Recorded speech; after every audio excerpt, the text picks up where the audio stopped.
Members finished. Question number 3, the Honourable Michael Woodhouse. Thank you, Mr Speaker. My question is to the Minister of Immigration. Other than Karel Schrobeck's lawyer and family members, who made representations on his behalf in respect of the deportation liability that was the subject of the Minister's decision on 19 September 2018?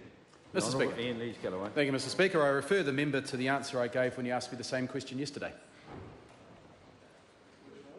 When he said yesterday some people had requested anonymity, is former martial arts champion Mr Richie Hardcore one of those who requested anonymity?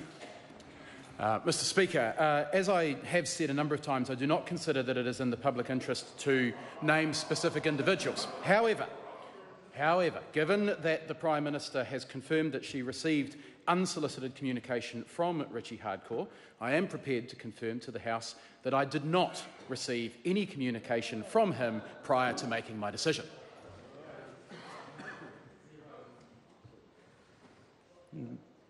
Does he consider an unsolicited text from a friend of Karel Schrobeck to the Prime Minister to be a form of representation? Not when it comes... What ministerial responsibility does the Minister of Immigration have for text messages that are sent to the Prime Minister? I'm prepared to let the question go because it could well be if the Prime Minister, if the timing was different and the Prime Minister did something with it, it could be a representation. Not when it comes up. That wasn't the question. If the member asked that question, it'd be a legitimate question. That wasn't the question that he asked. The Minister has no responsibility for the topic of the question that was asked. He could word his question in a different way to get it to a Minister's responsibility, but the Minister doesn't have that responsibility. Yes, I'm going to ask the member to ask it again. I thought it was right at the tangential edge of responsibility, and I let it run, and I haven't been convinced otherwise. Speaking to the point of order? No, just ask the question again so we get it straight. If it's badly out, I'll rule it out. Well, I'll reserve the right to speak to it. Would he consider an unsolicited text from a friend of Karel Schrobeck to the Prime Minister to be a form of representation? A point of order, Chris Hipkins. Mr Speaker, the text message in question happened after the fact, after the Minister had made the decision. He has no responsibility for it.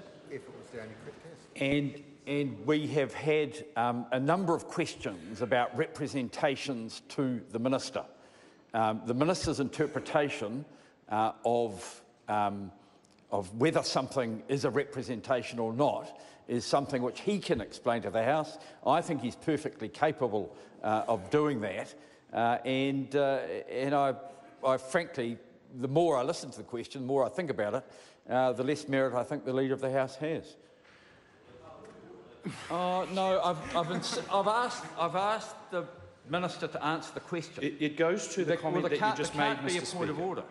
Well, it goes to the merit of the question. I would point out that the primary question was carefully worded not to include representations to the Minister of Immigration, but about the deportation. That's right, and if I'd ruled it out, the member might have a point, but I've ruled it in.